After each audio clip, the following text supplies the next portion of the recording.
एक वृद्ध माँ रात को 11:30 बजे रसोई में बर्तन साफ कर रही है।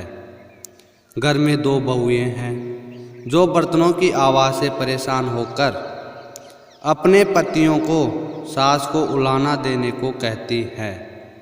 वो कहती हैं, आपकी माँ को मना करो, इतनी रात को सासू माँ बर्तन धो रही है, इसलिए बर्तनों की आवाज़ से हमारी नींद खराब होती है। साथ ही सुबह 4 बजे उठकर फिर खटर पटर शुरू कर देती हैं। सुबह 5 बजे पूजा आरती करके हमें सोने नहीं देती, ना रात को ना ही सुबह।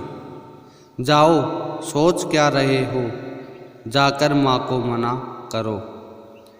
बड़ा बेटा खड़ा होता है और रसोई की तरफ जाता है। छोटे भाई के कमरे में से भी वो ही बातें सुनाई पड़ती है जो उसके कमरे में हो रही थी।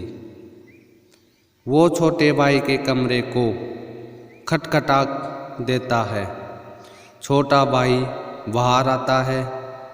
दोनों भाई रसोई में जाते हैं और माँ को बर्तन साफ करने में मदद करने लगते हैं। माँ मना करती है पर वो नहीं मानते।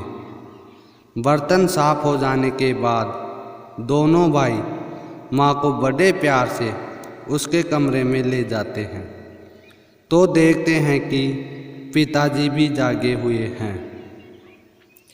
दोनों भाई माँ को बिस्तर पर बैठाकर कहते हैं कि माँ सुबह जल्दी उठा देना, हमें भी पूजा करनी है और सुबह पिताजी के साथ योगा भी करेंगे। माँ बोली, ठीक है बच्चों। दोनों बेटे सुबह जल्दी उठने लगे। रात को 9:30 बजे ही बर्तन मांजने लगे तो उनकी पत्नियां बोली, माताजी करती तो हैं, आप क्यों कर रहे हो बर्तन साफ? तो बेटे बोले, हम लोगों की शादी करने के पीछे एक कारण यह भी था कि माँ की सहायता हो जाएगी, परंतु तुम लोग ये कार्य नहीं कर रही हो। कोई बात नहीं, हम अपनी माँ की सहायता कर देते हैं। हमारी ही तो माँ है, इसमें क्या बुराई है। अगले 3 दिनों में घर में पूरा बदलाव आ गया।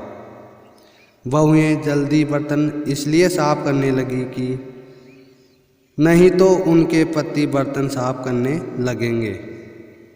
साथ ही सुबह भी अपने पतियों के साथ ही उठने लगी और पूजा आरती में शामिल होने लगी।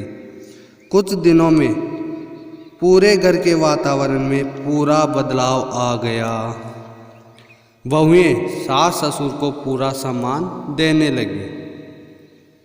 कहानी का सार, माँ का सम्मान तब कम नहीं होता जब बहुएं उनका सम्मान नहीं करती। माँ का सम्मान तब कम होता है जब बेटे माँ का सम्मान नहीं करें या माँ के कार्य में सहयोग ना करें। जन्म का रिश्ता है, माता पिता पहले आपके हैं। हमेशा मुस्कुराते रहना, कभी अपने लिए कभी अपनों के लिए। सदा प्रसन्न रहिए, जो प्राप्त है पर्याप्त है। जय श्री राम।